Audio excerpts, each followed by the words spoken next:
Hello everyone सत श्री अकाल साਰਿਆਂ ਨੂੰ ਤੁਹਾਡਾ ਬਹੁਤ ਸਵਾਗਤ ਹੈ ਅੱਜ ਦੀ ਕਲਾਸ 'ਚ। ਅੱਜ ਆਪਾਂ ਕਰਨ ਜਾ ਰਹੇ ਹਾਂ ਪੰਜਾਬ ਸਕੂਲ ਐਜੂਕੇਸ਼ਨ ਬੋਰਡ ਦੀ 11ਵੀਂ ਕਲਾਸ ਦੀ ਇੰਗਲਿਸ਼ ਦੀ ਬੁੱਕ ਤੇ ਉਹਦਾ ਤੀਜਾ ਚੈਪਟਰ ਲਿਬਰਟੀ ਐਂਡ ਡਿਸਪਲਿਨ। ਦੇਖੋ ਲਿਬਰਟੀ ਦਾ ਮਤਲਬ ਇਹ ਹੁੰਦਾ ਹੈ ਆਜ਼ਾਦੀ। ਜਿੰਨੀ ਦੇਰ ਤੁਸੀਂ ਜੀ ਰਹੇ ਹੋ ਤੁਹਾਨੂੰ ਆਜ਼ਾਦੀ ਹੈਗੀ ਹੈ ਸਰਕਾਰ ਵੱਲੋਂ ਕਿਸੇ ਅਥਾਰਟੀ ਵੱਲੋਂ ਆਪਣੀ ਲਾਈਫ ਜੀਣ ਦੀ। डिसिप्लिन कहने का मतलब अनुशासन जिहदे विच तुसी रूल्स नियमां दा पालन करते हो। ठीक है, आज़ादी भी इंजॉय करते हो पर नियमां दा पालन करके। चलो हुण आपां चैप्टर शुरू करते हैं। Field marshal sir William slim, the chief of the Imperial General Staff, held the highest office in the British Army. He is well qualified to speak on the subject of discipline and the relation it bears to liberty. This chapter has been condensed from an article contributed by Sir William Slim to the Fortnightly London. This will be of special interest to all those who are rightly worried about the general disquiet for the lack of discipline both at the personal and national level. ਇਹਦੇ 'ਚ ਦੱਸਿਆ ਗਿਆ ਹੈ ਵੀ field marshal sir William Slim ਜਿਹੜੇ ਸੀ ਉਹ chief ਸੀ imperial general staff. Imperial general staff ਦਾ ਮਤਲਬ ਇਹ ਹੈ ਵੀ ਬ੍ਰਿਟਿਸ਼ ਆਰਮੀ ਦੇ ਵਿੱਚ ਉਸ ਟਾਈਮ ਤੇ ਬ੍ਰਿਟਿਸ਼ਰਸ ਜਦ ਅੰਗਰੇਜ਼ ਸਾਡੇ ਤੇ ਰਾਜ ਕਰ ਰਹੇ ਸੀ ਉੱਥੇ ਇੰਪੀਰੀਅਲ ਵਰਡ ਯੂਜ਼ ਕੀਤਾ ਜਾਂਦਾ ਸੀ ਤੇ ਉਹ ਇੱਕ ਚੰਗੇ ਰੈਂਕ ਦੇ ਆਫੀਸਰ ਸੀ ਬ੍ਰਿਟਿਸ਼ ਆਰਮੀ ਦੇ ਵਿੱਚ ਤੇ ਉਹਨਾਂ ਦਾ ਰੈਂਕ ਸੀ chief of imperial general staff ਤੇ ਉਹ ਕਾਫੀ ਉਹਨਾਂ ਨੂੰ ਆਪਾਂ ਕਹਿ ਸਕਦੇ ਹਾਂ ਤਜੁਰਬਾ ਸੀ ਕਿਸ ਵਿਸ਼ੇ ਤੇ ਬੋਲਣ ਤੇ अनुशासन ਦੇ ਉੱਤੇ ਬੋਲਣ ਤੇ ਉਹ ਬਹੁਤ ਯੋਗਤਾ ਰੱਖਦੇ ਸੀ ਤੇ ਇਸ ਦੇ ਸੰਬੰਧੀ ਜਿਹੜੀ ਆਜ਼ਾਦੀ ਹੁੰਦੀ ਹੈ ਲਿਬਰਟੀ ਉਹਦੇ ਤੇ ਵੀ ਉਹ ਚਰਚਾ ਕਰਨ ਦੇ ਯੋਗ ਸੀਗੇ। ਤੇ ਇਹ ਜਿਹੜਾ ਚੈਪਟਰ ਹੈ ਲਿਆ ਗਿਆ ਇੱਕ ਆਰਟੀਕਲ ਤੋਂ ਜੋ ਸਰ ਵਿਲੀਅਮ ਸਲਿਮ ਨੇ ਲਿਖਿਆ ਸੀ ਦ ਫੋਰਟਨਾਈਟਲੀ ਲੰਡਨ ਦੇ ਵਿੱਚ। ਇੱਕ ਫੋਰਟਨਾਈਟਲੀ ਯਾਨੀ 14 ਦਿਨਾਂ ਬਾਅਦ ਜੋ ਚੀਜ਼ ਆਉਂਦੀ ਹੈ ਤਾਂ ਇੱਕ ਮੈਗਜ਼ੀਨ ਜਾਂ ਅਖਬਾਰ ਸੀ ਜਿਹਦੇ ਵਿੱਚੋਂ ਇੱਕ ਆਰਟੀਕਲ ਨੂੰ ਛੋਟਾ ਕਰਕੇ ਇੱਕ ਚੈਪਟਰ ਬਣਾ ਕੇ ਇੱਥੇ ਲਿਖਿਆ ਗਿਆ ਹੈ ਸਾਡੇ ਲਈ ਪੇਸ਼ ਕੀਤਾ ਗਿਆ ਹੈ। ਤੇ ਇਹ ਜਿਹੜਾ ਆਰਟੀਕਲ ਹੈ ਇਹ ਖਾਸ ਤੌਰ ਤੇ ਵਿਸ਼ੇਸ਼ ਦਿਲਚਸਪੀ ਵਾਲਾ ਹੋਵੇਗਾ ਉਹ ਲੋਕਾਂ ਲਈ ਜੋ ਆਪਣੀ ਨਿੱਜੀ ਜ਼ਿੰਦਗੀ ਅਤੇ ਰਾਸ਼ਟਰੀ ਪੱਧਰ ਤੇ ਅਨੁਸ਼ਾਸਨ ਦੀ ਘਾਟ ਕਾਰਨ ਆਮ ਤੌਰ ਤੇ ਬੇਚੈਨੀ ਜਾਂ ਚਿੰਤਿਤ ਮਹਿਸੂਸ ਕਰਦੇ ਆ ਉਹਦੇ ਬਾਰੇ ਹੈਗਾ ਇਹ ਚੈਪਟਰ। ਤਾਂ ਚਲੋ ਸ਼ੁਰੂ ਕਰਦੇ ਹਾਂ। When you get in your car or on your bicycle, you can choose where you want to go. That is liberty. But as you drive or ride through the streets, you will keep to the left of the road. That is discipline. ਤੇ ਇੱਥੇ ਬੜੀ ਵਧੀਆ ਗੱਲ ਦੱਸੀ ਗਈ ਹੈ ਵੀ Liberty ਆਜ਼ਾਦੀ ਤੇ ਡਿਸਿਪਲਿਨ ਅਨੁਸ਼ਾਸਨ ਦੇ ਵਿੱਚ ਫਰਕ ਕੀ ਹੈ। ਬਹੁਤ ਹਲਕੀ ਜੀ ਇੱਕ ਲਾਈਨ ਹੈਗੀ। ਆਪਾਂ ਕਹਾਂਗੇ ਲਿਬਰਟੀ ਕੀ ਹੁੰਦੀ ਹੈ ਜਦੋਂ ਤੁਸੀਂ ਆਪਣੀ ਕਾਰ ਵਿੱਚ ਜਾਂ ਆਪਣੇ ਸਾਈਕਲ ਤੇ ਚੜ ਕੇ ਤੁਸੀਂ ਜਾ ਰਹੇ ਹੋ ਤੇ ਇਹ ਚੁਣ ਸਕਦੇ ਹੋ ਵੀ ਤੁਸੀਂ ਕਿੱਥੇ ਜਾਣਾ। ਇਹ ਆਜ਼ਾਦੀ ਹੈ। पर जब तुसी ड्राइव कर रहे हो या गड्डी ते बैठे हुए हो सड़कों ते जा रहे हो तां सड़क दे लेफ्ट साइड ते चलना यानी खब्बे पासे रहना ये डिसिप्लिन है। इन्हों अनुशासन कहते हैं। समझ आ गया? तो there are 4 reasons why you will keep to the left. तुसी लेफ्ट ते चलोगे ਉਹਦੇ 4 ਕਾਰਨ ਹੈਗੇ ਨੇ। ਪਹਿਲਾ योर ओन एडवांटेज, ਤੁਹਾਡਾ ਆਪਣਾ ਫਾਇਦਾ ਇਹਦੇ ਵਿੱਚ। ਦੂਜਾ ਕੰਸੀਡਰੇਸ਼ਨ ਫॉर ਅਦਰਸ, ਦੂਜਿਆਂ ਲਈ ਤੁਸੀਂ ਸੋਚਦੇ ਹੋ ਵੀ ਹਾਂ ਕਿਸੇ ਹੋਰ ਨੂੰ ਨੁਕਸਾਨ ਨਾ ਹੋਏ। ਕੌਨਫੀਡੈਂਸ ਇਨ ਯੋਰ ਫੈਲੋਜ਼, ਤੁਹਾਡੇ ਭਰੋਸਾ ਹੈਗਾ ਨਾਲ ਦਿਆਂ ਤੇ ਵੀ ਜੇ ਮੈਂ ਲਾਈਨ 'ਚ ਚੱਲਾਂਗਾ ਤਾਂ ਬਾਕੀ ਸਭ ਵੀ ਲਾਈਨ 'ਚ ਚੱਲਣਗੇ ਤੇ ਹਾਦਸਾ ਹੋਣ ਦੇ ਜਿਹੜੇ ਚਾਂਸਸ ਉਹ ਘਟ ਜਾਣਗੇ। ਐਂਡ ਫੀਅਰ ਆਫ ਪਨਿਸ਼ਮੈਂਟ, ਜੇ ਤੁਸੀਂ ਸਹੀ ਨਹੀਂ ਚੱਲੋਗੇ ਤਾਂ ਤੁਹਾਨੂੰ ਸਜ਼ਾ ਦਾ ਵੀ ਤਾਂ ਡਰ ਹੋਏਗਾ ਨਾ ਵੀ ਇਹ ਕੁਝ ਗਲਤੀ ਨਾ ਹੋ ਜੇ।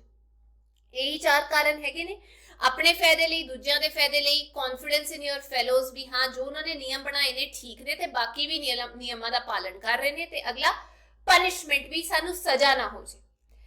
It is the relative weight which we give to each of these reasons that decides what sort of discipline we have.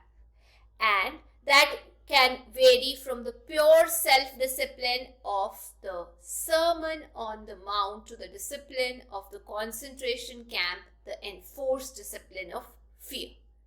ਤੇ ਇੱਥੇ ਦੱਸਿਆ ਗਿਆ ਵੀ ਇਹ ਜਿਹੜੇ 4 ਕਾਰਨ ਨੇ ਇਹਨਾਂ ਦੀ ਆਪਣੀ ਵੇਟੇਜ ਹੋਏਗੀ। ਹੋ ਸਕਦਾ ਕੋਈ ਇਹਨੂੰ 10% ਵੇਟੇਜ ਦੇ, ਇਸ ਗੱਲ ਨੂੰ 50% ਵੇਟੇਜ ਦੇ, ਇਹਨੂੰ 30% ਦੇ। ਆਪਣਾ ਆਪਣਾ ਹਿਸਾਬ ਕਿਤਾਬ ਹੈ ਵੀ ਤੁਸੀਂ ਕਿੰਨਾ ਕਿਸ ਨੂੰ ਵੇਟੇਜ ਦਿੰਦੇ ਹੋ, ਭਾਰ ਦਿੰਦੇ ਹੋ ਡਿਸਿਪਲਿਨ ਐਨਫੋਰਸ ਕਰਨ ਲਈ, ਹੈ ਨਾ, ਅਨੁਸ਼ਾਸਨ ਦੇ ਵਿੱਚ ਰਹਿਣ ਲਈ ਕਿ ਤੁਹਾਨੂੰ ਕਿਹੜਾ ਕਾਰਨ ਜ਼ਿਆਦਾ ਇੰਪੋਰਟੈਂਟ ਲੱਗਦਾ ਹੈ।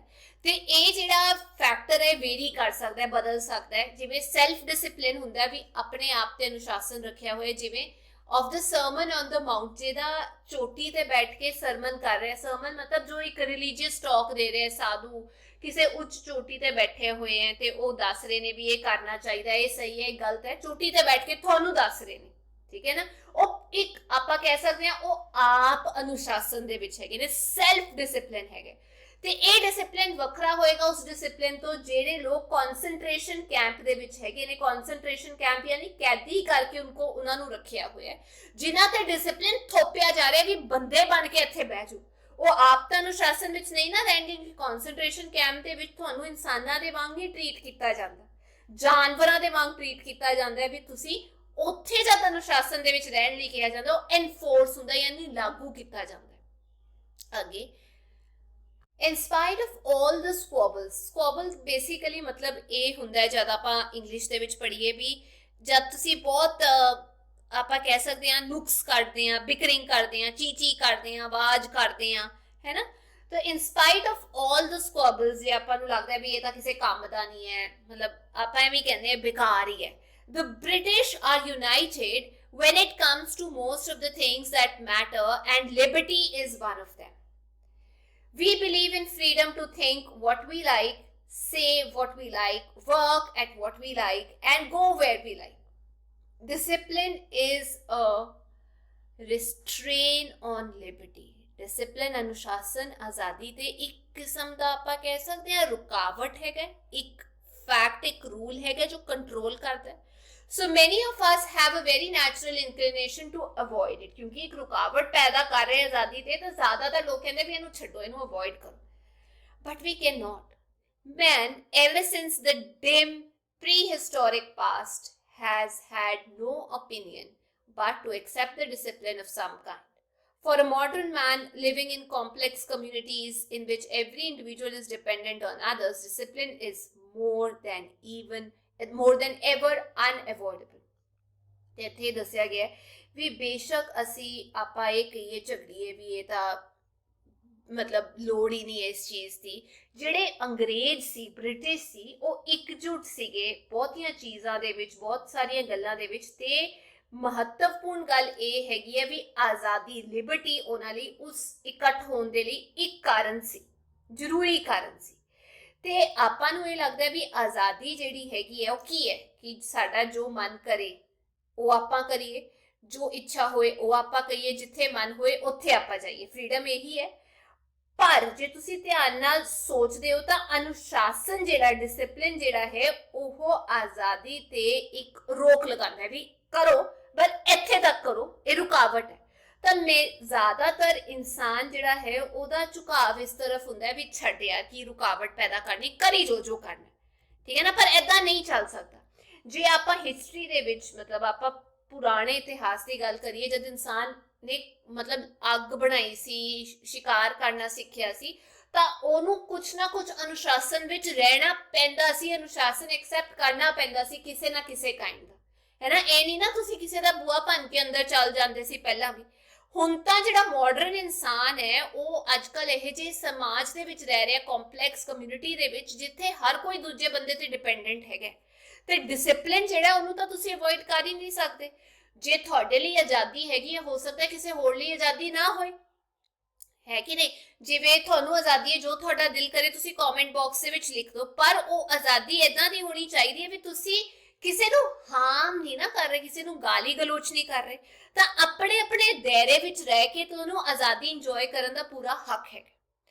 All history teaches that when through either idleness, weakness or faction, the sense of order fades in a nation, its economic life sinks into decay. Then, as its standard of living falls and security vanishes, one of the two things happen. ਤੇ ਇੱਥੇ ਇਹੀ ਦੱਸਿਆ ਗਿਆ ਜਿਵੇਂ ਇਤਿਹਾਸ ਜਿਹੜਾ ਹੈ ਉਹ ਸਾਨੂੰ ਸਿਖਾਉਂਦਾ ਹੈ ਕਿ ਜਦੋਂ ਕਿਸੇ ਕੰਮ ਵਿੱਚ ਜਿਵੇਂ ਸੁਸਤ ਹੋ ਜਾਣਾ, ਆਈਡਲਨੈਸ ਯਾਨੀ ਸੁਸਤ ਹੋ ਜਾਣਾ, ਕਮਜ਼ੋਰੀ ਆ ਜਾਣਾ, ਜਾਂ ਫਿਰ ਤੁਸੀਂ ਇਹ ਕਹਿ ਸਕਦੇ ਹੋ ਥੋੜਾ ਜਿਹਾ ਜਿਹੜਾ ਭਾਗ ਹੈਗਾ ਉਹਦੇ ਵਿੱਚ ਕੋਈ ਵੀ ਚੀਜ਼ ਜਿਹੜੀ ਹੈ, ਸੈਂਸ ਆਫ ਆਰਡਰ ਮਤਲਬ ਇੱਕ ਕਾਇਦੇ ਵਿੱਚ ਰਹਿਣਾ, ਉਹ ਮਤਲਬ ਛੱਡਣਾ ਪੈਂਦਾ ਹੈ। ਉਹ ਕਹਿ ਸਕਦੇ ਹੋ ਉਹ ਭਾਵਨਾ ਜਦ ਫਿੱਕੀ ਪੈ ਜਾਂਦੀ ਹੈ ਤਾਂ ਜਿਹੜੀ ਇਕਨੋਮਿਕ ਲਾਈਫ ਹੈ ਉਸ ਦੇਸ਼ ਦੀ, ਇਕਨੋਮਿਕ ਕਹਿਣ ਦਾ ਮਤਲਬ ਆਰਥਿਕ ਜੀਵਨ ਜਿਹੜਾ ਹੈਗਾ ਉਹ ਸਿਕੜਨਾ ਸ਼ੁਰੂ ਹੋ ਜਾਂਦਾ, ਉਹ ਘੱਟ ਹੋਣਾ ਸ਼ੁਰੂ ਹੋ ਜਾਂਦਾ, ਉਹਦੇ ਤੇ ਅਸਰ ਪੈਣਾ ਸ਼ੁਰੂ ਹੋ ਜਾਂਦਾ। ਕਿਉਂ? ਕਿਉਂਕਿ ਤੁਸੀਂ ਡਿਸਪਲਿਨ ਦੇ ਵਿੱਚ ਨਹੀਂ ਚੱਲ ਰਹੇ, ਤਾਂ ਉਸ ਕਰਕੇ ਜੀਵਨ ਦਾ ਜਿਹੜਾ ਪੱਧਰ ਹੈ ਉਹ ਵੀ ਡਿੱਗਣਾ ਸ਼ੁਰੂ ਹੋ ਜਾਂਦਾ। ਤੇ ਆਪਾਂ ਇਹ ਕਹਿ ਸਕਦੇ ਜੇ ਡਿਸਪਲਿਨ ਨਹੀਂ ਹੈ ਤਾਂ ਸਿਕਿਉਰਿਟੀ ਜਿਹੜੀ ਹੈ, ਸੁਰੱਖਿਆ ਜਿਹੜੀ ਹੈ ਉਹ ਵੀ ਅਲੋਪ ਹੋ ਜਾਂਦੀ ਹੈ, ਗੁੰਮ ਹੋ ਜਾਂਦੀ ਹੈ, ਕਿਤੇ ਨਾ ਕਿਤੇ ਘੱਟ ਹੋ ਜਾਂਦੀ ਹੈ। ਤਾਂ ਇੱਕ ਨਾ ਇੱਕ ਚੀਜ਼ ਤਾਂ ਇਹਦੇ ਵਿੱਚੋਂ ਹੋਣੀ ਹੈ, ਦੇਖਣ ਨੂੰ ਮਿਲਦੀ ਹੀ ਮਿਲਦੀ। ਆਪਾਂ ਇਹ ਕਹਿ ਸਕਦੇ ਹਾਂ ਇਕਨੋਮਿਕ ਲਾਈਫ ਸਥਿਰ ਹੋ ਜਾਂਦੀ ਹੈ, ਸਟੈਂਡਰਡ ਆਫ ਲਿਵਿੰਗ ਗਿਰ ਜਾਂਦਾ ਹੈ ਤੇ ਸਿਕਿਉਰਿਟੀ ਵੀ ਖਤਮ ਹੋ ਹੀ ਜਾਂਦੀ ਹੈ। ਅੱਗੇ ਈਦਰ ਸਮ ਮੋਰ ਵਿਰਾਇਲ ਮਿਲੀਟੈਂਟ ਪਾਵਰ ਸਟੈਪਸ ਇਨ। ਹੁਣ ਵਿਰਾਇਲ ਦਾ ਮਤਲਬ ਇਹ ਕਹਿ ਸਕਦੇ ਹਾਂ ਅੰਗਰੇਜ਼ੀ ਦੇ ਵਿੱਚ ਜਿਹਦੇ ਚ ਬਹੁਤ ਜ਼ਿਆਦਾ ਕੁਆਲਿਟੀਜ਼ ਹੋਣ, ਤਾਕਤ ਹੋਏ, એનર્ਜੀ ਹੋਏ, ਠੀਕ ਹੈ ਨਾ। Either some more virile militant power steps in to impose its own brand of discipline, or a dictator arises and clamps down the iron control of the police state. Somehow, eventually, discipline is again enforced. The problem is not shall we accept discipline, sooner or later we have to. It is how shall we accept it. Shall it be imposed by physical violence or fear, by grim economic necessity, or accepted by consent and understanding? Shall it come from without or from within? ਤੇ ਇੱਥੇ ਦੱਸਿਆ ਗਿਆ ਜਾਂ ਤਾਂ ਕੁਝ ਹੋਰ ਬੇਰਹਿਮ ਖੜਕੂ ਸ਼ਕਤੀਆਂ ਆਪਣਾ ਅਨੁਸ਼ਾਸਨ ਲਾਗੂ ਕਰਨ ਦੇ ਲਈ ਕਦਮ ਚੁੱਕਦੀਆਂ ਨੇ, ਜਾਂ ਕੋਈ ਆਪਾਂ ਇਹ ਕਹਿ ਸਕਦੇ ਹਾਂ ਡਿਕਟੇਟਰ ਯਾਨੀ ਤਾਨਾਸ਼ਾਹ ਜਿਹੜਾ ਹੈ ਉਹ ਉੱਠਦਾ ਹੈ, ਅਤੇ ਪੁਲਿਸ ਜਿਹੜਾ ਰਾਜ ਹੈਗਾ ਉਹ ਮਤਲਬ ਤੁਸੀਂ ਇਹ ਕਹਿ ਸਕਦੇ ਹੋ clamps down the iron control of police state, ਯਾਨੀ ਉਹ ਜਦ ਇਹ ਜਿਹਾ ਰਾਜ ਉੱਠਦਾ ਹੈ ਤਾਂ ਪੁਲਿਸ ਰਾਜ ਨੂੰ ਉਹ ਕੰਟਰੋਲ ਕਰਕੇ ਢਾਹ ਦਿੰਦੀ ਹੈ। ਪੁਲਿਸ ਰਾਜ ਜਿਹਦੇ ਵਿੱਚ ਤੁਸੀਂ ਇਹ ਕਹਿ ਸਕਦੇ ਹੋ ਪੁਲਿਸ ਕੰਮ ਕਰ ਰਹੀ ਸੀ, ਲਾਅ ਐਂਡ ਆਰਡਰ ਮੇਨਟੇਨ ਕਰ ਰਹੀ ਸੀ, ਜਿਵੇਂ ਆਪਣੇ ਦੇਸ਼ ਦੇ ਵਿੱਚ ਕਿਤੇ ਨਾ ਕਿਤੇ ਪੁਲਿਸ ਕੰਮ ਕਰਦੀ ਹੈ ਉਹ ਕਰ ਰਹੀ ਸੀ। ਲੇਕਿਨ ਜੇ ਹੋਰ ਤਾਕਤ ਆ ਜਾਂਦੀ ਹੈ, ਜੇ ਤਾਨਾਸ਼ਾਹੀ ਆ ਜਾਂਦੀ ਹੈ, ਤਾਂ ਇਹ ਪੁਲਿਸ ਰਾਜ ਤਾਂ ਖਤਮ ਹੋ ਗਿਆ ਨਾ ਜਿਹੜਾ ਇੱਥੇ ਸੀ। ਹੁਣ ਹੋਰ ਤਾਨਾਸ਼ਾਹੀ ਜਿਹੜੀ ਉਹ ਚਾਲੂ ਹੋ ਜਾਏਗੀ, ਸ਼ੁਰੂ ਹੋ ਜਾਏਗੀ। somehow eventually discipline is again enforced. ਹੁਣ ਇੱਥੇ ਪਹਿਲੇ ਪੁਲਿਸ ਐਨਫੋਰਸ ਕਰ ਰਹੀ ਸੀ, ਬਟ ਹੁਣ ਉਹਨਾਂ ਤੋਂ ਵੀ ਸ਼ਕਤੀਸ਼ਾਲੀ ਜਿਹੜੇ ਮੋਰ ਆਪਾਂ ਕਹਿ ਸਕਦੇ ਹਾਂ ਖੜਕੂ ਬੰਦੇ ਹੈਗੇ ਨੇ, ਤਾਨਾਸ਼ਾਹ ਹੈਗੇ ਨੇ, ਉਹ ਅਨੁਸ਼ਾਸਨ ਨੂੰ ਦੁਬਾਰਾ ਲਾਗੂ ਕਰ ਰਹੇ ਨੇ। ਹੁਣ ਸਮੱਸਿਆ ਇਹ ਨਹੀਂ ਹੈ ਕਿ ਕੀ ਅਸੀਂ ਅਨੁਸ਼ਾਸਨ ਸਵੀਕਾਰ ਕਰੀਏ। ਦੇਖੋ ਬੇਸ਼ੱਕ ਹੁਣ ਕਰ ਲਓ ਜਾਂ ਬਾਅਦ ਵਿੱਚ ਕਰ ਲਓ, ਅਨੁਸ਼ਾਸਨ ਤਾਂ ਤੁਹਾਨੂੰ ਮੰਨਣਾ ਪੈਣਾ, ਵਰਨਾ ਸਜ਼ਾ ਮਿਲੇਗੀ। ਸਵਾਲ ਇਹ ਹੈ ਕਿ ਅਸੀਂ ਇਸ ਨੂੰ ਕਿਵੇਂ ਸਵੀਕਾਰ ਕਰੀਏ।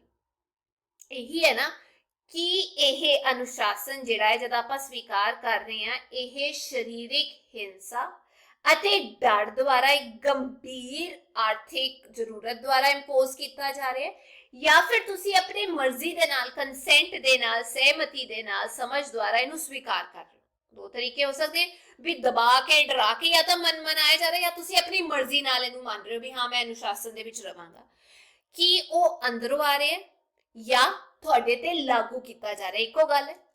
ਅੱਗੇ ਕਿਹਾ ਗਿਆ the word discipline for some flashes on the screen of the mind, a jack-booted commissar bowling commands across the barrack square at tramping squads, but that is dictatorship, not discipline. The voluntary, reasoned discipline accepted by free, intelligent men and women is another thing. It is binding on all from top to bottom. ਤੇ ਇੱਥੇ ਦੱਸਿਆ ਗਿਆ ਵੀ ਕੁਝ ਲੋਕਾਂ ਲਈ ਅਨੁਸ਼ਾਸਨ ਜਿਹੜਾ ਸ਼ਬਦ ਹੈ ਉਹ ਜਦ ਇਹ ਦਿਮਾਗ ਦੇ ਵਿੱਚ ਆਉਂਦਾ ਹੈ ਤਾਂ ਇੱਕ ਤਸਵੀਰ ਬਣ ਜਾਂਦੀ ਹੈ ਵੀ ਜੈਕ ਬੂਟਡ ਕਮਿਸ਼ਨਰ ਹੁੰਦਾ ਹੈ ਇੱਕ ਆਫਿਸਰ ਸਰਕਾਰ ਦੇ ਵਿੱਚ, ਠੀਕ ਹੈ। ਜੈਕ ਬੂਟਡ ਯਾਨੀ ਤੁਸੀਂ ਉਹ ਬੂਟ ਆਪਣਾ ਵੱਡੇ ਵਾਲੇ ਬੂਟਸ ਦੇਖੇ ਹੋਣੇ ਜੋ ਗੋਡਿਆਂ ਤੱਕ ਆ ਜਾਂਦੇ, ਕਾਲੇ ਰੰਗ ਦੇ ਨਾ, ਜਿਵੇਂ ਆਰਮੀ ਦੇ ਲੋਕ ਪਾਉਂਦੇ ਨੇ, ਉਹਨਾਂ ਦੀ ਤਸਵੀਰ ਆ ਜਾਂਦੀ ਹੈ। ਬੋਲਿੰਗ ਦਾ ਮਤਲਬ ਬਹੁਤ ਜ਼ੋਰ ਕੇ ਗੁੱਸੇ ਦੇ ਵਿੱਚ, ਜਿਵੇਂ ਆਰਮੀ ਵਾਲੇ ਕਈ ਵਾਰ ਦਿਖਾਇਆ ਗਿਆ ਅੰਗਰੇਜ਼ ਉਹ ਚਿਲਾਉਂਦੇ ਹੁੰਦੇ ਸੀ ਵੀ ਜਦ ਡਿਸਿਪਲਿਨ ਦੀ ਗੱਲ ਆ ਰਹੀ ਹੈ ਵੀ ਉਹ ਕਮਾਂਡ ਕਰ ਰਹੇ ਡਿਸਿਪਲਿਨ ਅਕ੍ਰੋਸ ਦ ਬੈਰਕ ਸਕੁਅਰ। ਬੈਰਕ ਮਤਲਬ ਇੱਕ ਵੱਡੀ ਜੀ ਬਿਲਡਿੰਗ ਜਿੱਥੇ ਸੋਲਜਰਸ ਰਹਿੰਦੇ ਨੇ, ਉੱਥੇ ਉਹ ਉਹਨਾਂ ਨੂੰ ਦੱਸ ਰਹੇ ਨੇ ਏਦਾਂ ਕਰੋ ਏਦਾਂ ਕਰੋ, ਜਿੱਥੇ ਉਹ ਅਨੁਸ਼ਾਸਨ ਸਿਖਾ ਰਹੇ ਨੇ ਆਪਣੇ ਸੋਲਜਰਸ ਨੂੰ। ਐਟ ਟਰੈਂਪਿੰਗ ਸਕੁਐਡਸ, ਟਰੈਂਪਿੰਗ ਕਹਿਣ ਦਾ ਮਤਲਬ ਜਦ ਤੁਸੀਂ ਚੱਲਦੇ ਹੋ ਤਾਂ ਆਵਾਜ਼ ਨਹੀਂ ਕਰਦੇ, ਫੁੱਟਸਟੈਪਸ ਜਦ ਜਿਵੇਂ ਸੇਨਾ ਚੱਲਦੀ ਹੈ ਤਾਂ ਆਵਾਜ਼ ਕਰਦੀ ਹੈ। ਤੇ ਸਕੁਐਡਸ ਦਾ ਮਤਲਬ ਇਹ ਛੋਟਾ ਜਿਹਾ ਗਰੁੱਪ ਸੋਲਜਰਸ ਦਾ ਜੋ ਕੰਮ ਹੋ ਰਿਹਾ ਹੁੰਦਾ ਹੈ ਉੱਥੇ ਹੁੰਦੇ ਨੇ, ਜਾਂ ਜੋ ਟ੍ਰੇਨਿੰਗ ਕਰ ਰਹੇ ਹੁੰਦੇ। ਤਾਂ ਬੇਸਿਕਲੀ ਇੱਥੇ ਦਰਸਾਇਆ ਗਿਆ ਜਦ ਡਿਸਿਪਲਿਨ ਵਰਡ ਦਿਮਾਗ 'ਚ ਪੈਂਦਾ ਤਾਂ ਇਦਾਂ ਆਉਂਦਾ ਜਿਵੇਂ ਕੋਈ ਅੰਗਰੇਜ਼ ਰਾਜ ਦੇ ਵਿੱਚ ਕੋਈ ਵੱਡਾ ਕਮਿਸ਼ਨਰ ਜਿਹੜਾ ਹੈ ਆਫਿਸਰ, ਉਹ ਸੋਲਜਰਸ ਨੂੰ ਸੀਏ ਦੇ ਰਿਹਾ, ਉਹਨਾਂ ਨੂੰ ਕਮਾਂਡ ਕਰ ਰਿਹਾ ਇੱਦਾਂ ਰਹਿਣਾ ਇੱਦਾਂ ਰਹਿਣਾ, ਮਤਲਬ ਉਹਨਾਂ ਨੂੰ ਅਨੁਸ਼ਾਸਨ ਸਿਖਾ ਰਿਹਾ। ਠੀਕ ਹੈ, ਬਟ ਉਹ ਜੇ ਆਪਾਂ ਗੱਲ ਕਰੀਏ ਉਹ ਤਾਨਾਸ਼ਾਹੀ ਹੈ, ਡਿਕਟੇਟਰਸ਼ਿਪ ਹੈਗੀ ਹੈ, ਅਨੁਸ਼ਾਸਨ ਨਹੀਂ ਹੈ ਨਾ, ਵੀ ਏਦਾਂ ਨਹੀਂ, ਇਹ ਏਦਾਂ ਚੱਲਣਾ, ਇਹ ਕਰਨਾ ਉਹ ਕਰਨਾ। ਜਿਹੜਾ ਆਪਾਂ ਵੋਲੰਟਰੀ ਯਾਨੀ ਸਵੈ ਇੱਛਾ ਦੇ ਨਾਲ ਇੱਕ ਆਪਾਂ ਕਹਿ ਸਕਦੇ ਡਿਸਿਪਲਿਨ ਦੇ ਵਿੱਚ ਰਹਿ ਕੇ ਆਪਣੀ ਫ੍ਰੀ ਵਿਲ ਦੇ ਨਾਲ, ਦਿਮਾਗ ਦੇ ਨਾਲ, ਠੀਕ ਹੈ, ਹਰ ਇੰਟੈਲੀਜੈਂਟ ਸਮਝਦਾਰ ਮੈਨ ਆਦਮੀ ਇਨਸਾਨ ਉਹ ਜਦ ਐਕਸੈਪਟ ਕਰਦੇ ਆ ਜੋ ਸਾਰਿਆਂ ਤੇ ਲਾਗੂ ਹੁੰਦੀ ਹੈ ਉੱਪਰੋਂ ਲੈ ਕੇ ਥੱਲੇ ਤੱਕ, ਉਹ ਵੋਲੰਟਰੀ ਡਿਸਿਪਲਿਨ ਹੁੰਦਾ। ਠੀਕ ਹੈ ਨਾ, ਜਦ ਤੁਸੀਂ ਆਪਣੀ ਖੁਦ ਦੀ ਇੱਛਾ ਨਾਲ ਕਿਸੇ ਚੀਜ਼ ਨੂੰ ਐਕਸੈਪਟ ਕਰਦੇ ਹੋ। One morning long ago, as a brand new second lieutenant, I was walking on to parade week. ਸਵੇਰ ਦੀ ਗੱਲ ਹੈ ਜਦ ਮੈਂ ਨਵਾਂ ਅਪਾਇੰਟ ਹੋਇਆ ਸੀ ਸੈਕੰਡ ਲੈਫਟੀਨੈਂਟ, ਮੈਂ ਪਰੇਡ ਵੱਲ ਜਾ ਰਿਹਾ ਸੀ। ਉਹ ਕਹਿੰਦੇ A private soldier passed me and saluted. ਤੇ ਇੱਕ ਪ੍ਰਾਈਵੇਟ ਸੋਲਜਰ ਮੇਰੇ ਕੋਲੋਂ ਦੀ ਲੰਘ ਕੇ ਗਿਆ, ਉਹਨੇ ਮੈਨੂੰ ਸਲੂਟ ਕੀਤੀ। I acknowledged his salute with an airy wave of hand. ਮੈਂ ਉਹਦੀ ਸਲੂਟ ਦਾ ਜਵਾਬ ਦਿੱਤਾ ਹੱਥ ਹਿਲਾ ਕੇ ਹਵਾ ਦੇ ਵਿੱਚ। Suddenly behind me a voice rasped out my name. ਤੇ ਅਚਾਨਕ ਮੇਰੇ ਪਿੱਛੋਂ ਨਾ ਇੱਕ ਆਵਾਜ਼ ਆਈ ਜਿਹਦੇ 'ਚ ਮੇਰਾ ਨਾਮ ਬੋਲਿਆ ਗਿਆ। ਹੁਣ ਇਹਦੇ ਵਿੱਚ ਰੈਸਪ ਦਾ ਮਤਲਬ ਬੜਾ ਰਫਲੀ ਮੇਰਾ ਨਾਮ ਬੋਲਿਆ ਗਿਆ, ਕੋਈ ਪਿਆਰ ਨਾਲ ਹੀ ਮੈਨੂੰ ਬੁਲਾ ਰਿਹਾ ਸੀ।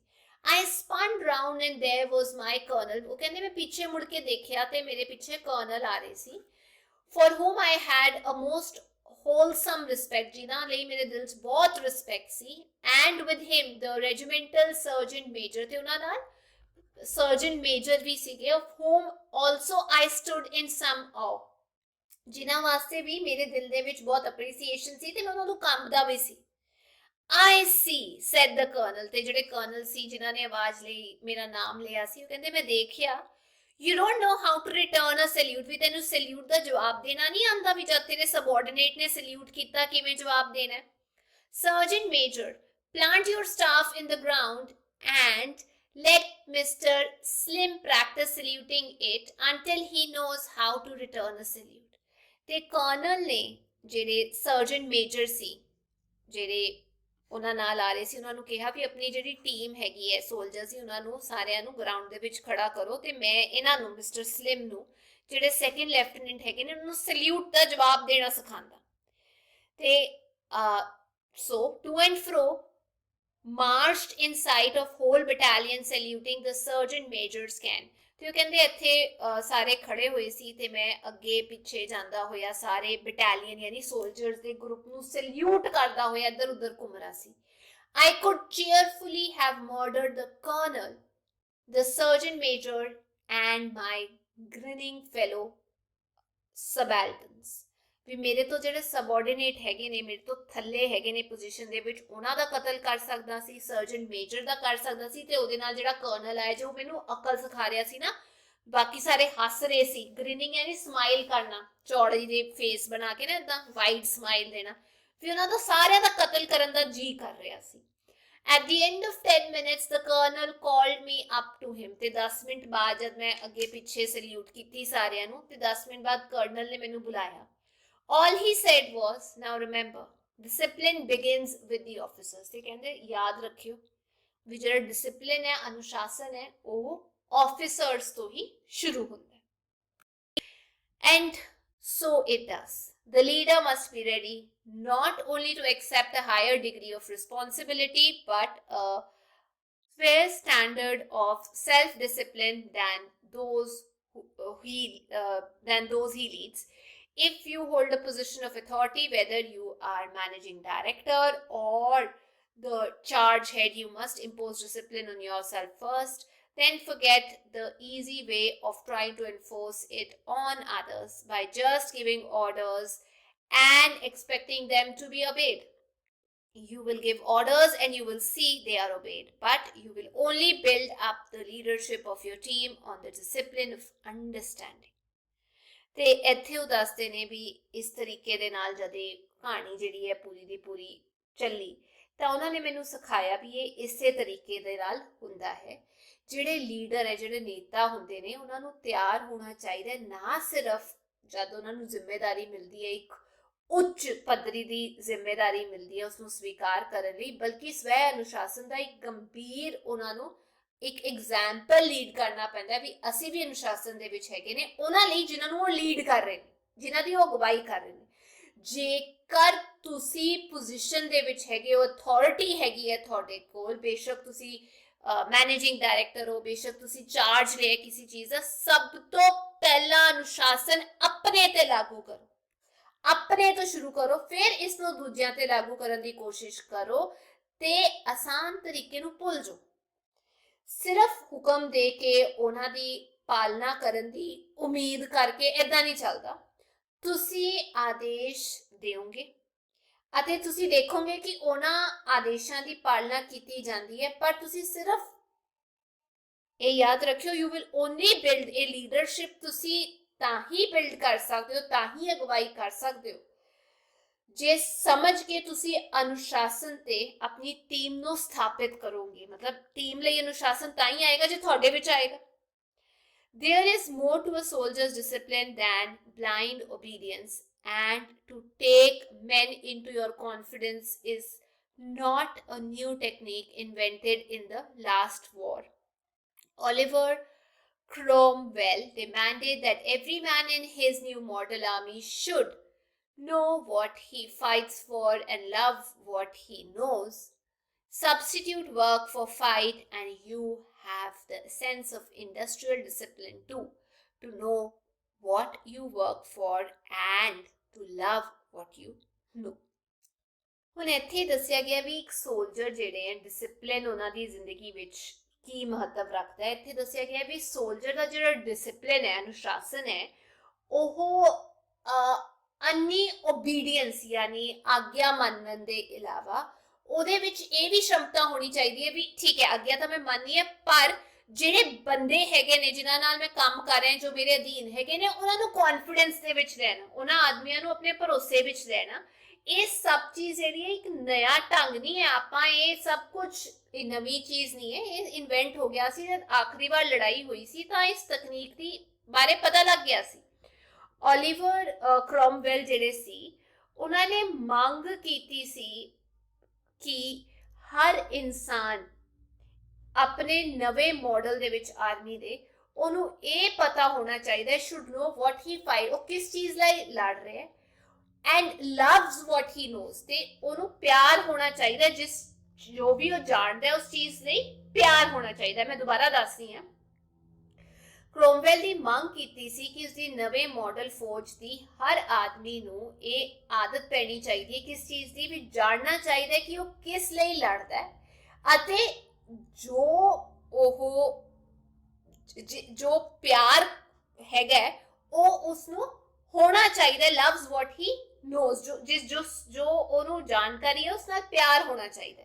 ਹੁਣ ਉਹ ਕਹਿੰਦੇ ਸਬਸਟੀਟਿਊਟ ਕਰ ਦੋ, ਵੀ ਬਦਲ ਦੋ ਵਰਕ ਨੂੰ, ਜਿਹੜਾ ਕੰਮ ਵਾਲਾ ਪੋਰਸ਼ਨ ਹੈ ਉਹਨੂੰ ਫਾਈਟ ਦੇ ਨਾਲ, ਯਾਨੀ and you have the essence of industrial discipline. ਜੇ ਤੁਸੀਂ ਕੰਮ ਨੂੰ ਲੜਾਈ ਦੇ ਨਾਲ ਚੇਂਜ ਕਰ ਦੋਗੇ ਵਰਡ ਨੂੰ, ਤਾਂ ਤੁਹਾਨੂੰ ਪਤਾ ਚੱਲ ਜਾਏਗਾ ਵੀ ਜਿਹੜੇ ਉਦਯੋਗਿਕ ਅਨੁਸ਼ਾਸਨ ਹੈਗਾ ਉੱਥੇ ਕਿਵੇਂ ਅਨੁਸ਼ਾਸਨ ਲਾਗੂ ਕੀਤਾ ਜਾਂਦਾ ਹੈ। ਕਹਿਣ ਦਾ ਮਤਲਬ to know what you work for, ਤੁਸੀਂ ਫਾਈਟ ਦੀ ਥਾਂ ਤੇ ਇੰਡਸਟਰੀ ਦੇ ਵਿੱਚ ਕੰਮ ਕਰ ਰਹੇ ਹੋ ਤਾਂ ਉੱਥੇ ਕਿ ਤੁਸੀਂ ਕਿਸ ਚੀਜ਼ ਲਈ ਕੰਮ ਕਰ ਰਹੇ ਹੋ, and to love what you know, ਜੋ ਵੀ ਤੁਸੀਂ ਕਰ ਰਹੇ ਹੋ ਉਸ ਨੂੰ ਪਿਆਰ ਕਰਨਾ।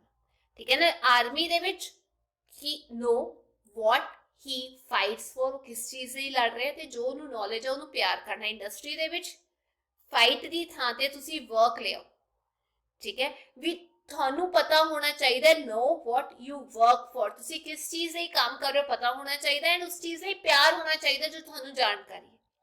It is only discipline that enables men to live in a community and yet retain individual liberty. ਆਪਾਂ ਇਹ ਕਹਿ ਸਕਦੇ ਹਾਂ ਵੀ ਇਹ ਡਿਸਪਲਿਨ ਹੀ ਹੈ, ਅਨੁਸ਼ਾਸਨ ਹੀ ਹੈ ਜੋ ਇੱਕ ਇਨਸਾਨ ਨੂੰ ਸਮਾਜ ਵਿੱਚ ਰਹਿਣ ਦੀ ਆਜ਼ਾਦੀ ਦਿੰਦਾ ਹੈ ਤੇ ਇਹ ਵੀ ਰੱਖਦਾ ਹੈ ਵੀ ਉਹ ਵਿਅਕਤੀ ਜਿਹੜਾ ਹੈ ਉਹ ਇੱਕ ਇਨਸਾਨ ਦੇ ਵਜੋਂ ਆਜ਼ਾਦ ਹੈਗਾ।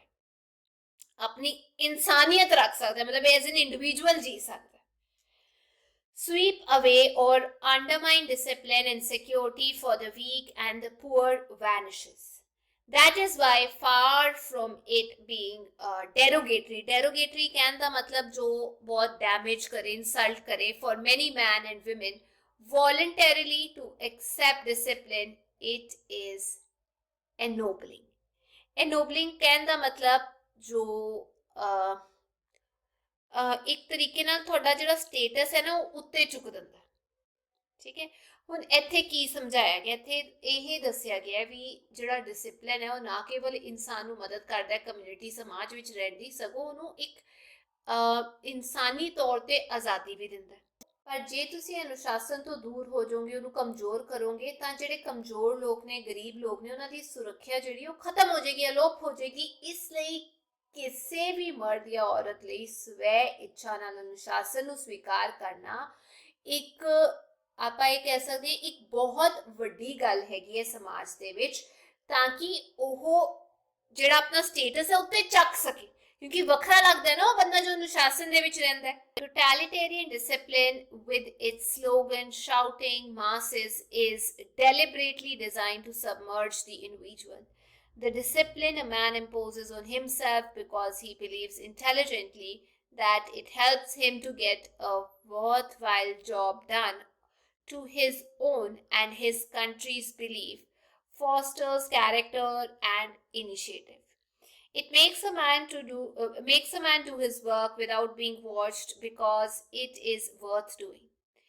In the blitz of late war, not a man of the thousands of the British Railway signalmen ever left his post. They stood often in the heart of the target areas, cooped up in flimsy buildings surrounded by glass, while the bombs screamed down. They knew that they knew what they worked for, they knew its importance to others and to their country, and they put their job before themselves. That was discipline. ਇੱਥੇ ਦੱਸਿਆ ਗਿਆ ਹੈ ਟੋਟੈਲੀਟੇਰੀਅਨ discipline. ਟੋਟੈਲੀਟੇਰੀਅਨ ਕਹਿਣ ਦਾ ਮਤਲਬ ਉਹ discipline ਜੋ ਇੱਕ ਕੱਲੀ ਇੱਕ ਪੋਲੀਟੀਕਲ ਪਾਰਟੀ ਇੰਪੋਜ਼ ਕਰਦੀ ਹੈ ਤੇ ਉਹ ਨਹੀਂ ਚਾਹੁੰਦੀ ਵੀ ਕੋਈ ਹੋਰ ਪਾਰਟੀ ਜਾਂ ਕੋਈ ਹੋਰ ਬੰਦਾ ਕੁਝ ਵੀ ਬੋਲੇ, ਤੇ ਉਹ ਜਿਹੜੀ ਪਾਰਟੀ ਉਹ ਕੀ ਕਹੇਗੀ, ਆਪਣੇ ਸਲੋਗਨ ਲੋਕਾਂ ਤੇ ਲਗਾਏਗੀ, ਜਿਹਦੇ ਕਰਕੇ ਜਿਹੜਾ ਇੰਡੀਵਿਜੂਅਲ ਹੈ, ਇੱਕ ਇਨਸਾਨ ਦੀ ਲਿਬਰਟੀ ਕਿਤੇ ਨਾ ਕਿਤੇ ਤਾਂ ਧੱਸ ਜਾਏਗੀ ਨਾ. ਪਰ ਉਹ ਡਿਸਪਲਿਨ ਜੋ ਇੱਕ ਆਦਮੀ ਇੰਪੋਜ਼ ਕਰਦਾ, ਲਗਾਉਂਦਾ ਹੈ ਆਪਣੇ ਉੱਪਰ, ਬਿਕੋਜ਼ ਉਹ ਸਮਝਦਾਰ ਹੈਗਾ, ਉਹ ਇਹ ਸਮਝਦਾ ਹੈ ਵੀ ਜੇ ਮੈਂ ਡਿਸਪਲਿਨ ਵਿੱਚ ਰਿਹਾ ਤਾਂ ਮੈਂ ਕੋਈ ਕੰਮ ਕਰਾ ਸਕਦਾ ਆਪਣੇ ਲਈ, ਜਾਂ ਜੋ ਮੇਰੀ ਦੇਸ਼ ਮੰਨਦਾ ਹੈ ਉਸ ਚੀਜ਼ ਲਈ, ਤੇ ਫੋਸਟਰ ਕੈਰੈਕਟਰ ਐਂਡ ਇਨੀਸ਼ੀਏਟਿਵ ਕਹਿਣ ਦਾ ਮਤਲਬ ਉਸ ਚੀਜ਼ ਨੂੰ ਅੱਗੇ ਪ੍ਰਮੋਟ ਕਰ ਸਕਦਾ ਵੀ ਜੇ ਇੱਦਾਂ ਰਹੋਗੇ ਤਾਂ ਫਾਇਦੇ 'ਚ ਰਹੋਗੇ ਆਪਣੇ ਲਈ, ਆਪਣੇ ਦੇਸ਼ ਦੇ ਲਈ. ਠੀਕ ਹੈ, ਤਾਂ ਇਸ ਕਰਕੇ ਇੱਕ ਬੰਦੇ ਤੋਂ ਕੰਮ ਜਦ ਕਰਾਇਆ ਜਾਂਦਾ ਹੈ, ਜਦੋਂ ਆਪਣੀ ਇਮਾਨਦਾਰੀ ਨਾਲ, ਡਿਸਪਲਿਨ ਨਾਲ ਕਰਦਾ ਹੈ, ਤਾਂ ਉਹਦੇ ਤੇ ਨਿਗਰਾਨੀ ਰੱਖਣ ਦੀ ਲੋੜ ਨਹੀਂ ਪੈਂਦੀ, ਕਿਉਂਕਿ ਉਹ ਸਮਝਦਾ ਹੈ ਕਿ ਇਹ ਅਨੁਸ਼ਾਸਨ ਕਿੰਨਾ ਜ਼ਰੂਰੀ ਹੈ ਇਹ ਕੰਮ ਕਰਨ ਦੇ ਲਈ, ਕਰਵਾਉਣ ਦੇ ਲਈ. ਨਿਗਰਾਨੀ ਦੀ ਲੋੜ ਨਹੀਂ ਪੈਂਦੀ. ਇਨ ਦ ਬਲਿਟਸ ਕਹਿਣ ਦਾ ਮਤਲਬ ਜਦ ਕੋਈ ਬਹੁਤ ਜ਼ਿਆਦਾ ਅਟੈਕ ਹੋ ਰਿਹਾ ਸੀ, ਸ਼ੋਰ ਪੈ ਰਿਹਾ ਸੀ, ਬਹੁਤ એનર્ਜੀ ਨਾਲ ਜਦ ਲੜਾਈਆਂ ਚੱਲ ਰਹੀ ਸੀ ਲੇਟ ਵਾਰ ਦੇ ਵਿੱਚ, ਨਾਟ ਅ ਮੈਨ, ਮਤਲਬ ਜਿਹੜਾ ਬ੍ਰਿਟਿਸ਼ ਰੇਲਵੇ ਸਿਗਨਲਮੈਨ ਸੀ, ਉਹ ਆਪਣੀ ਪੋਸਟ ਨਹੀਂ ਛੱਡਦੇ ਸੀ, ਜਿੱਥੇ ਉਹ ਖੜੇ ਹੁੰਦੇ ਸੀ ਪੋਸਟ ਤੇ, ਜਿਸ ਥਾਂ ਤੇ ਉਹਨਾਂ ਦੀ ਡਿਊਟੀ ਲੱਗਦੀ ਸੀ ਵੀ ਤੁਸੀਂ ਇੱਥੇ ਖੜੇ ਹੋ ਨਾ, ਉੱਥੇ ਖੜੇ ਹੁੰਦੇ ਸੀ, ਬੇਸ਼ੱਕ ਉਹ ਟਾਰਗੇਟ ਏਰੀਆ ਵਿੱਚ ਹੋਣ ਜਿੱਥੇ ਬੰਬ ਗਿਰ ਰਹੇ ਸੀ, ਜਿੱਥੇ ਤੁਸੀਂ ਇਹ ਕਹਿ ਸਕਦੇ ਹੋ ਬਿਲਡਿੰਗਸ ਜਿਹੜੀਆਂ ਉਹ ਢਹਿ ਰਹੀਆਂ ਸੀ, ਜਾਂ ਫਲਿਮਸੀ ਦਾ ਮਤਲਬ ਜਿਹੜੀ ਬਿਲਡਿੰਗ ਇਮਾਰਤ ਜਿਹੜੀ ਹੈ ਚੰਗੇ ਤਰੀਕੇ ਨਾਲ ਨਾ ਬਣੀ ਹੋਏ, ਰਿਸਕੀ ਹੋਏ, ਫਲਿਮਸੀ ਬਿਲਡਿੰਗ ਇਮਾਰਤਾਂ ਡਿੱਗ ਜਾਣਗੀਆਂ, ਜਾਂ ਆਲੇ ਦੁਆਲੇ ਗਲਾਸ ਸੀਗਾ, ਬੌਂਬਸ ਫਟ ਰਹੇ ਸੀ, ਸ਼ੀਸ਼ੇ ਵੱਜ ਰਹੇ ਸੀ, ਉਹ ਤਾਂ ਹਿਲੇ ਨਹੀਂ. ਉਹਨਾਂ ਨੂੰ ਇਹ ਪਤਾ ਸੀ ਕਿ ਉਹ ਕਿਸ ਚੀਜ਼ ਲਈ ਕੰਮ ਕਰ ਰਹੇ, ਉਹਦੀ ਕੀ ਇੰਪੋਰਟੈਂਸ ਹੈਗੀ ਹੈ ਉਹਨਾਂ ਲਈ, ਉਹਨਾਂ ਦੇ ਦੇਸ਼ ਦੇ ਲਈ, ਤੇ ਉਹ ਹਮੇਸ਼ਾ ਆਪਣੀ ਜੌਬ ਨੂੰ, ਆਪਣੇ ਕੰਮ ਨੂੰ ਆਪਣੇ ਤੋਂ ਅੱਗੇ ਰੱਖਦੇ ਸੀ. ਉਹ ਡਿਸਪਲਿਨ ਵੀ ਇੰਨੇ ਤੰਗ ਹਾਲਾਤਾਂ ਵਿੱਚ ਵੀ ਉਹ ਖੜੇ ਰਹਿੰਦੇ ਸੀ. ਇੱਕ ਪੈਰਲਲ ਐਗਜ਼ਾਮਪਲ ਜਿਵੇਂ ਮੇਰੇ ਦਿਮਾਗ 'ਚ ਆਇਆ, ਮੈਂ ਤੁਹਾਨੂੰ ਦੇ ਰਹੀ ਹਾਂ. ਜਿਵੇਂ ਆਪਣੇ ਸਿਪਾਹੀ, ਉਹਨਾਂ ਨੂੰ ਪਤਾ ਹੈ ਵੀ ਠੰਡ ਦੇ ਵਿੱਚ ਜਾ ਕੇ ਸਿਆਚਿਨ ਦੇ ਵਿੱਚ ਜਦੋਂ ਖੜੇ ਆ, ਜ਼ਿੰਦਗੀ ਤੇ ਰਿਸਕ ਹੈਗਾ, ਪਰ ਉਹਨਾਂ ਨੂੰ ਪਤਾ ਹੈ, ਉਹ ਆਪਣੇ ਕੰਮ ਨੂੰ ਉੱਤੇ ਰੱਖਦੇ ਹੈ ਨਾ, ਦੇਸ਼ ਲਈ. ਦੀਵਾਲੀ ਨਹੀਂ ਮਨਾਉਂਦੇ, ਹੋਲੀ ਨਹੀਂ ਮਨਾਉਂਦੇ ਪਰਿਵਾਰ ਲਈ, ਉਹਨਾਂ ਨੂੰ ਪਤਾ ਹੈ, ਡਿਸਪਲਿਨ ਹੈ ਵੀ ਮੇਰਾ ਕੰਮ ਮੇਰੇ ਦੇਸ਼, ਮੇਰੇ ਲੋਕਾਂ ਤੋਂ ਵੀ ਬਹੁਤ ਜ਼ਰੂਰੀ ਹੈ, ਉਹਨਾਂ ਲਈ ਮੇਰੇ ਤੋਂ ਅੱਗੇ ਹੈ ਮੇਰਾ ਕੰਮ, ਮੇਰੀ ਜਾਨ ਤੋਂ ਅੱਗੇ ਹੈ ਮੇਰਾ ਕੰਮ. ਉਹ ਡਿਸਪਲਿਨ ਹੈ. No nation ever got out of difficult position, economic or military, without discipline. ਇੱਥੇ ਦੱਸਿਆ ਗਿਆ ਵੀ ਕੋਈ ਵੀ ਦੇਸ਼ ਹੋਏ, ਕੋਈ ਵੀ ਰਾਸ਼ਟਰ ਹੋਏ, ਕਦੇ ਵੀ ਆਰਥਿਕ ਜਾਂ ਆਪਾਂ ਇਹ ਕਹਿ ਸਕਦੇ ਹਾਂ ਅਨੁਸ਼ਾਸਨ ਤੋਂ ਬਿਨਾਂ ਕਿਸੇ ਵੀ ਸਥਿਤੀ, ਬੇਸ਼ੱਕ ਉਹ ਮਿਲਟਰੀ ਤੌਰ ਤੇ ਹੋਏ, ਬਾਹਰ ਨਹੀਂ ਆ ਪਾਇਆ। ਅਨੁਸ਼ਾਸਨ ਤੋਂ ਬਿਨਾਂ ਬਾਹਰ ਨਹੀਂ ਨਿਕਲ ਪਾਇਆ ਆਪਣੇ ਆਪ ਨੂੰ, ਜਾਂ ਨਹੀਂ ਕੱਢ ਪਾਇਆ। Democracy means that the responsibility is decentralized. Democracy, ਲੋਕਤੰਤਰ, ਇਸ ਦਾ ਮਤਲਬ ਇਹ ਹੈਗੀ ਹੈ ਵੀ ਜ਼ਿੰਮੇਵਾਰੀ ਜਿਹੜੀ ਹੈ ਉਹ ਥੱਲੇ ਦਿੱਤੀ ਜਾ ਰਹੀ ਹੈ। ਮਤਲਬ ਇੱਕ ਬੰਦੇ ਦੇ ਹੱਥ ਵਿੱਚ ਨਹੀਂ ਹੈ। ਡੀਸੈਂਟਰਲਾਈਜ਼ ਮਤਲਬ ਸੈਂਟਰ ਤੇ ਨਹੀਂ ਹੈ, ਥੱਲੇ ਲੋਕਾਂ ਨੂੰ ਵੀ ਪਾਵਰ ਦਿੱਤੀ ਜਾ ਰਹੀ ਹੈ। And that no one can shirk his share of the strain. ਕਹਿਣ ਦਾ ਮਤਲਬ ਕੋਈ ਵੀ ਬੰਦਾ ਆਪਣਾ ਜਿਹੜਾ ਸ਼ੇਅਰ ਹੈਗਾ ਜ਼ਿੰਮੇਵਾਰੀ ਦਾ, ਉਹ ਆਪਣੇ ਤੋਂ ਦੂਰ ਨਹੀਂ ਕਰ ਸਕਦਾ, ਉਹ ਵਾਂਝਾ ਨਹੀਂ ਕਰ ਸਕਦਾ ਉਸ ਸ਼ੇਅਰ ਤੋਂ ਵੀ ਨਹੀਂ ਮੈਂ ਨਹੀਂ ਇਹ ਕਰਨਾ। ਤੇ ਆਪਾਂ ਕਹਾਂਗੇ ਕਿ ਕੋਈ ਵੀ ਆਪਣੇ ਤਣਾਅ ਦੇ ਹਿੱਸੇ ਤੋਂ ਪਿੱਛੇ ਨਹੀਂ ਹਟ ਸਕਦਾ। ਜੋ ਜਿਹਦਾ ਸ਼ੇਅਰ ਹੈ ਉਹਨੇ ਲੈਣਾ ਹੀ ਲੈਣਾ ਹੈ। And some of us, a lot of us in all walks of life do not, ਮਤਲਬ ਕਾਫੀ ਸਾਰੇ ਜਿਹੜੇ ਬੰਦੇ ਹੈਗੇ ਨੇ ਸਾਡੇ ਵਿੱਚੋਂ, ਕਾਫੀ ਸਾਰੇ ਨਹੀਂ ਖੂਬ ਸਾਰੇ, ਇਦਾਂ ਆਪਣੀ ਡਿਊਟੀ ਤੋਂ ਪਰੇ ਨਹੀਂ ਹਟਦੇ।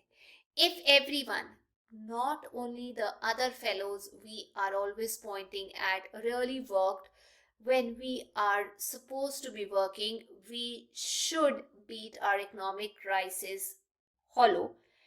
That takes discipline based not only on ourselves but backed by public, a healthy public opinion. ਤੇ ਇੱਥੇ ਦੱਸਿਆ ਗਿਆ ਵੀ ਜੇ ਅਸੀਂ ਆਪਣੀ ਜ਼ਿੰਮੇਵਾਰੀ ਆਪਣੇ ਸਿਰ ਤੇ ਲੈ ਰਹੇ ਹਾਂ ਤੇ ਦੂਜਿਆਂ ਤੇ ਇਸ਼ਾਰੇ ਕਰ ਕਰਕੇ ਜ਼ਿੰਮੇਵਾਰੀ ਨਹੀਂ ਥੋਪ ਰਹੇ ਤੇ ਅਸਲ ਕੰਮ ਵਿੱਚ ਹਿੱਸੇਦਾਰੀ ਲੈ ਰਹੇ ਹਾਂ ਤੇ ਸਾਨੂੰ ਕੰਮ ਕਰਨਾ ਚਾਹੀਦਾ ਹੈ, ਤਾਂ ਸਾਨੂੰ ਇਹ ਲੱਗੇਗਾ ਜਦ ਆਪਾਂ ਡਿਸਪਲਿਨ ਨਾਲ ਕੰਮ ਕਰਾਂਗੇ ਵੀ ਅਸੀਂ ਉਸ ਆਰਥਿਕ ਸਥਿਤੀ ਤੋਂ ਖਤਮ ਕਰ ਪਾਏ, ਬਾਹਰ ਕੱਢ ਪਾਏ।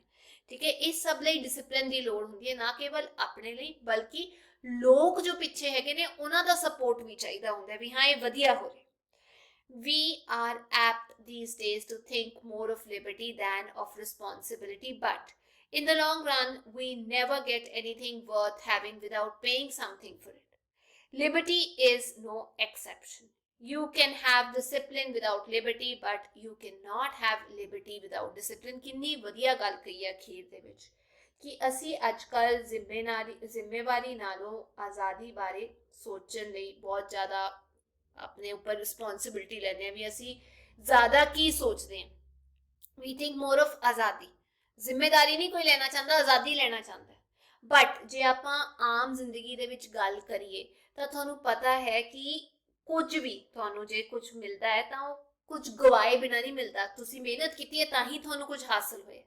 ਤੇ ਆਜ਼ਾਦੀ ਵੀ ਕੁਝ ਦੇ ਕੇ ਹੀ ਮਿਲੇਗੀ, ਤੁਹਾਨੂੰ ਡਿਸਪਲਿਨ ਦੇ ਕੇ ਮਿਲੇਗੀ। ਤੇ ਆਪਾਂ ਇਹ ਕਹਾਂਗੇ ਕਿ ਤੁਹਾਨੂੰ ਅਨੁਸ਼ਾਸਨ ਦੇ ਵਿੱਚ ਰਹਿਣਾ ਪਏਗਾ ਇਸ ਚੀਜ਼ ਨੂੰ ਹਾਸਲ ਕਰਨ ਦੇ ਲਈ। ਤੇ ਆਪਾਂ you can have discipline without Liberty. ਤੁਸੀਂ ਡਿਸਪਲਿਨ ਹੋ ਸਕਦੇ ਹੋ, ਅਨੁਸ਼ਾਸਨ ਦੇ ਵਿੱਚ ਰਹਿ ਸਕਦੇ ਹੋ ਆਜ਼ਾਦੀ ਤੋਂ ਬਗੈਰ। ਪਰ ਯਾਦ ਰੱਖਿਓ ਇਹ ਗੱਲ ਬਹੁਤ ਇੰਪੋਰਟੈਂਟ ਹੈ, ਤੁਹਾਡੇ ਕੋਲ ਆਜ਼ਾਦੀ ਨਹੀਂ ਹੋਏਗੀ ਡਿਸਪਲਿਨ ਤੋਂ ਬਗੈਰ। ਤੇ ਮੈਂ ਉਮੀਦ ਕਰਦੀ ਹਾਂ ਅਖੀਰਲੀ ਗੱਲ ਤੁਹਾਨੂੰ ਸਮਝ ਆ ਗਈ ਹੋਏਗੀ। ਜੇ ਚੈਪਟਰ ਸਮਝ ਆ ਗਿਆ, ਵੀਡੀਓ ਵਧੀਆ ਲੱਗੀ ਤਾਂ ਚੈਨਲ ਨੂੰ ਲਾਈਕ, ਸ਼ੇਅਰ, ਸਬਸਕ੍ਰਾਈਬ ਕਰਨਾ ਨਾ ਭੁੱਲਿਓ। ਆਪਾਂ ਫਿਰ ਮਿਲਾਂਗੇ। Till then take care, bye bye.